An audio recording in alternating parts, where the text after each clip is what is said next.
What's up, everyone? This is Todd Hazelton with Techno Buffalo. Today we're checking out AT&T's new LG Optimus G. Super powerful phone, quad-core Snapdragon S4 processor, etc. Look, here's the box. Really bland.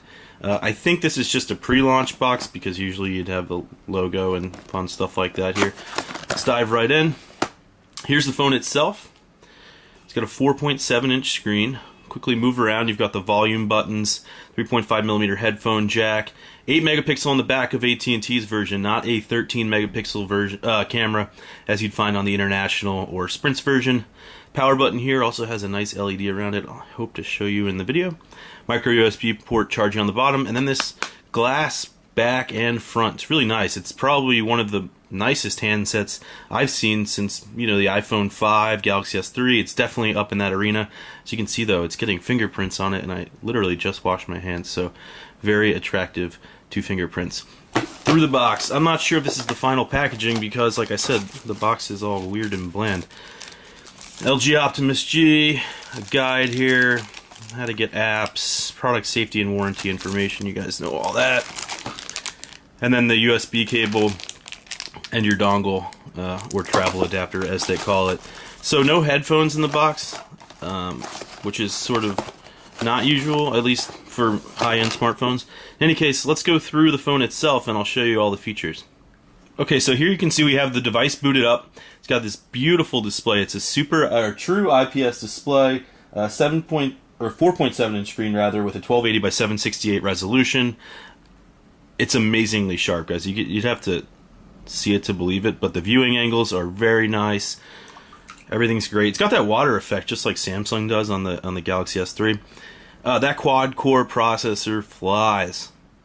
Just cruising through menus. It's got 2 gigabytes of RAM on it.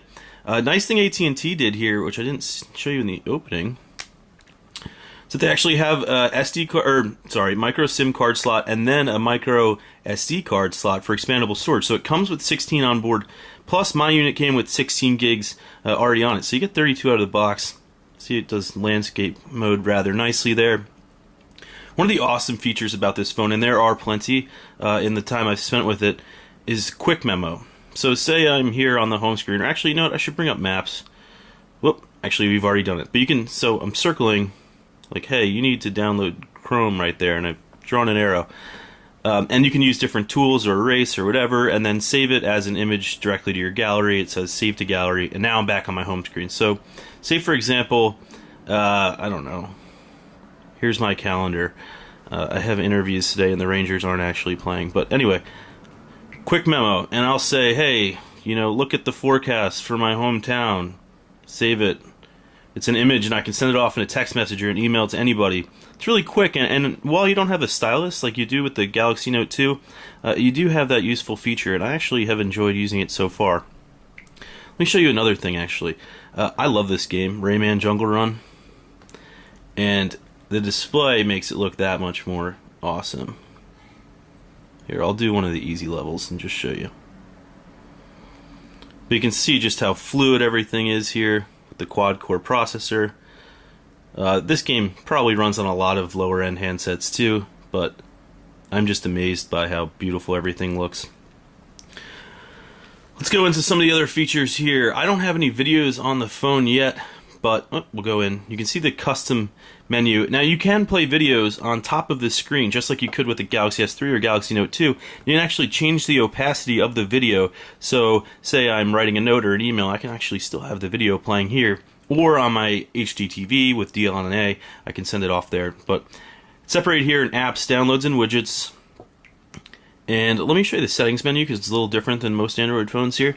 So we're in networks, and then you can go into sound and change different sounds. There's a wise ringtone, so it'll get louder while you're outside. What else did I find cool? There was something here the other day. It has a wide screen just like the Galaxy S3, so that's widescreen, not wide.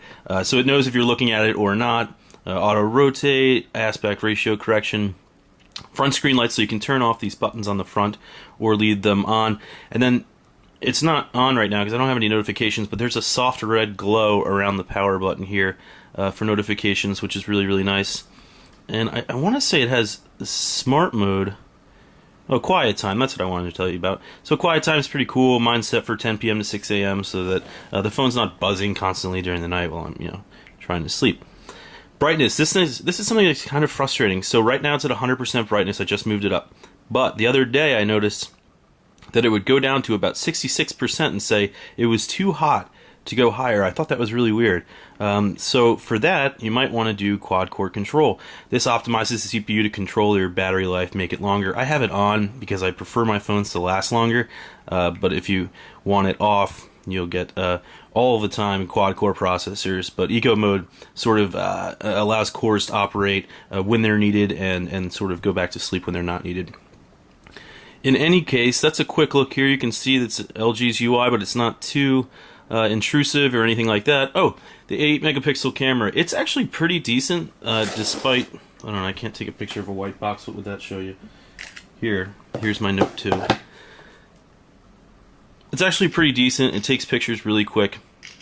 The only thing is that, again, it's 8 megapixels, not 13, although various reports now have already said that the 8 megapixel camera on this is pretty good and not that much of a sacrifice from the 13 megapixel camera on Sprint's version of the phone. NFC, real quick while I'm up here, you get the quick navigate or the quick settings menu up top. I really like that. This is Android Ice Cream Sandwich, though it's not Jelly Bean, and LG has said that an update is coming, although as we all know that can sometimes take months. In any case, that is a quick look and unboxing of the LG Optimus G for AT&T. It'll be available November 2nd. Pre-orders are available now, and it's $199 with a 2-year contract. This is Todd Hazelton with Techno Buffalo.